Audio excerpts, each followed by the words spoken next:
Magandang gabi mga boss. Alright, solve natin ang puzzle Dama Puzzle 434. Alright, so dito makikita ang posisyon, ang sitwasyon. Ang rules ay unang sulong ang puti, talo ang itim. Okay, so anong magandang sulong ng puti dito? Siyempre kung mali ang key move, pwede siyang matablahan mga boss. Pakita natin. For example, dito ang sulong mo, no? Dito yung kakain ng itim. Pagbalik mo, ayan na. Parehas na kayo ng pyesa, bakbakan. Oh. Baka mauwi sa draw. Ang hinahanap natin, panalo. Okay? Panalo ang ating hinahanap mga boss. Kapag dito ka naman, yan, kapag diyan ka, pwede siyang sumabay dito.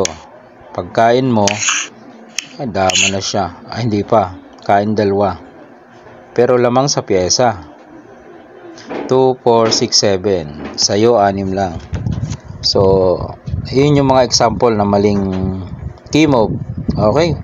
So, pakita natin yung tamang key move na ibinigay ng mga taga-Russia. Puzzle kasi ng Russia to eh. Pero pwede rin sa atin kasi tumutugma naman eh. So ito yung binigay na key move. Yan, dyan daw tayo magpakain. So dyan may mga option siya kung saan siya kakain. Dito, pwede dito, pwedeng umatras. Isa-isahin natin yan, no? Kapag dito siya kumain, itong pinili niya, kakain ka lang doon. Pagkain niya, yun. 2 step, dadama ka na. Ilamang ka pa sa pyesa. Malamang talo yan. Balik natin. Nagpakain tayo. Paano kung dito naman? Kakain ka ng 3. Lugi na agad siyang maliwanag, no? So, hindi yun ang pag doon siya kumain, talo.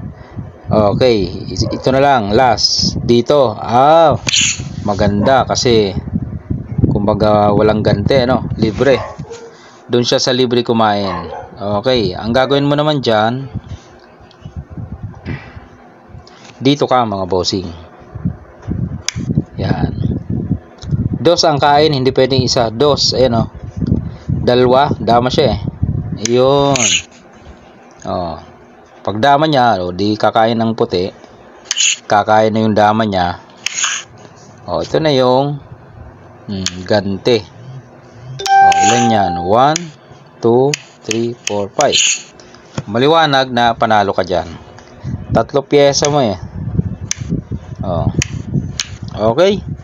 Yun yung Dama Puzzle 434. Puzzle ng Russian. Maraming puzzle sa Russian mga boss. Libong puzzle yan, no?